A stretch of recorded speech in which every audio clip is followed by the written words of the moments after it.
Welcome to the Whole Food Plant-Based Cooking Show. Today I'm going to show you how to make an iced mocha. This is one of my all-time favorite drinks. And it's summer, and here in North Carolina the daily temperature gets around 90 and sometimes above 90. And it's so refreshing to just go get a nice cold iced coffee. But if you want to avoid the caffeine, you can just get the decaf. What I have here is some espresso that I made with my espresso maker. You can use just normal coffee too. And I've got some unsweetened almond milk, but you can use any kind of nut milk that you like. I really like to focus on the unsweetened part because when I go out and get the iced mochas, I know that they just pump that syrup in there and it's just, I don't even know what the sugar is, if it's sugar, high fructose corn syrup, or what kind of sugar it is, but it's sugar and I don't want all of that in my drinks. So I use dates, medjool dates, because that is the whole complete fruit right here. And it's plenty sweet and it's nutritious. So I only use one date. Some people use a couple dates. Just according to your sweetness, you might just have to try it with one. And if you like it sweeter, put it back in the blender, blend it up with another date. So we're just gonna get into it. I've got my espresso here. Looks like a lot, but my machine makes kind of watery espresso, so. And I'm just gonna put maybe a half cup, about a half cup. I like mine a little bit dark. I don't really like a lot of soy milk in mine. And here I have the non-alkalized cocoa powder, which Dr. Furman, in the book Eat to Live, this is what he suggests.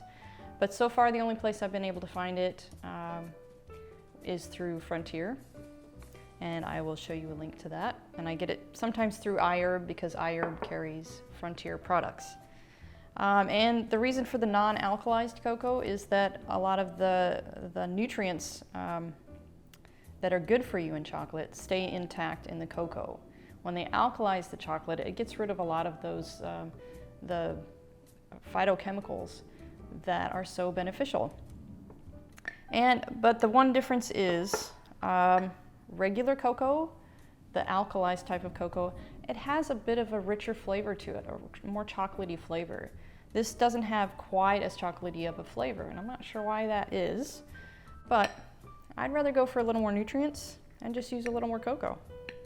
So I'm gonna use about a teaspoon, put that in there, put my date in there, and I've got my ice already waiting. I'm just gonna blend this up.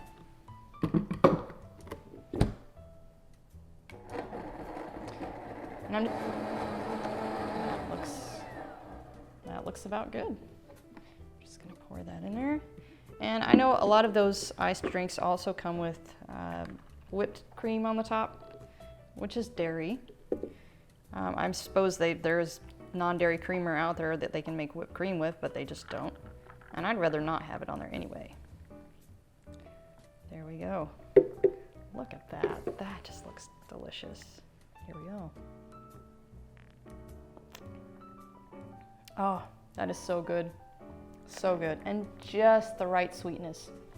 I think the mochas that you can get out at all of the different competing coffee joints, they're usually so sweet that it's just too sweet for me. So here I can at least adjust the flavor.